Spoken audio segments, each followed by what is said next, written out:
हमारे चैनल के जरिए ये बात देश दुनिया तक पहुंचेगी ही। तो एक मुझे लगता है कि न्यूज की दुनिया में, सूचना की दुनिया में एक क्रांति अवश्य होगी कि जहां इतने पत्रकार एक नेटवर्क के साथ जुड़ जाएंगे। क्योंकि उनको आजादी देंगे हम, उनको अगर वादा करते हैं तो उस वादे को निभाएंगे।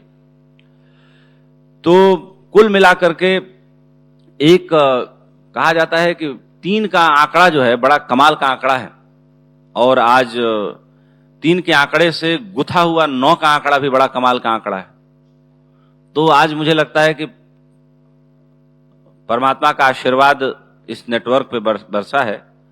सभी लोगों की भावनाओं ने एक अच्छा स्पेक्ट्रम तैयार किया है कि उनके जीवन में और बेहतर और सुंदर हो, और वो एक ऐसे नेटवर्क के साथी बने कि सहारा न्यूज नेटवर्क की बेसिक ताकत में आपको बता दूं कि 8 न्यूज चैनल के लाइसेंस हैं सहारा के पास। अगर इंटरटेनमेंट को जोड़ दिया जाए तो 11 चैनल सीधे सीधे हो जाते हैं।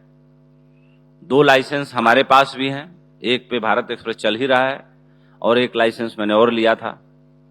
तो कुल मिलाकर के 13 लाइसेंस तो हमारे पास होते हैं, यानी 13 न्यूज के चैनल पहले दिन से होंगे अपने पास, भारत एक्सप्रेस परिवार के पास। और चूंकि सहारा परिवार से तो हम निकल के ही आए हैं, वो हमारा स्कूल ही है। और 20 शहरों से अखबार होंगे। इस भारत देश में टाइम्स ऑफ इंडिया ग्रुप था जिसके पास अखबार और चैनल दोनों थे, लेकिन दोनों भाइयों के बंटवारे के बाद एक के पास चैनल है तो एक के पास चैनल नहीं है, एक के पास अखबार है। ये ग्रुप होगा जिसके पास अखबार भी साथ साथ होंगे 20 शहरों से, और साथ साथ 13 चैनल भी होंगे। डिजिटल प्लेटफॉर्म बहुत ताकतवर होगा, और हमारे पास टेलीपोर्ट का अपना लाइसेंस होगा। हम अपने घर से अपलिंक डाउनलिंक करेंगे, और अपने ही नहीं करेंगे, देश के 100-200 चैनलों को अपलिंक डाउनलिंक की फैसिलिटी तैयार करके देंगे बहुत जल्द। तो कुल मिलाकर के भारत एक्सप्रेस परिवार समेत सहारा न्यूज नेटवर्क की ताकत जुड़ने के बाद ये नेटवर्क देश का लगभग दूसरा या तीसरा नेटवर्क हो जाएगा। इसके लिए मैं उन अपने सभी शुभचिंतकों को आज दिल की गहराइयों से आभार देना चाहूंगा कि ये केवल मेरे अकेले बस की बात नहीं थी, इसमें सबने बहुत सहयोग किया है। और मेरे सहयोगी अनिल राय ने इस काम को, वरुण कोहली जी, दोनों लोगों ने मिलके, रोहित जैन जी, संतोष जोशी जी, इन सभी लोगों ने इस प्रोजेक्ट पे काम किया, और मेरे ऊपर जरा भी उरेब नहीं आने दिया, दबाव नहीं आने दिया, और बहुत सहजतापूर्वक ये काम संपन्न हुआ।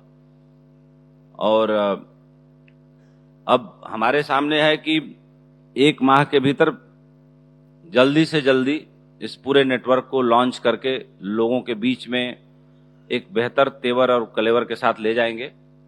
मेरा ये मानना है कि 70% जनजी आबादी है। जो लोग 2012 से पहले पैदा हुए, जो बच्चे, और अब जो बच्चे 2013 के बाद पैदा हुए, अब वो अल्फा में आ गए हैं। हालांकि ये वर्गीकरण मुझे बहुत समझ में आता नहीं, लेकिन ठीक है, दुनिया के अगर बुद्धिमान लोगों ने मिलकर कोई एक क्लासिफिकेशन बनाया है तो उसको मानने में कोई हर्ज भी नहीं।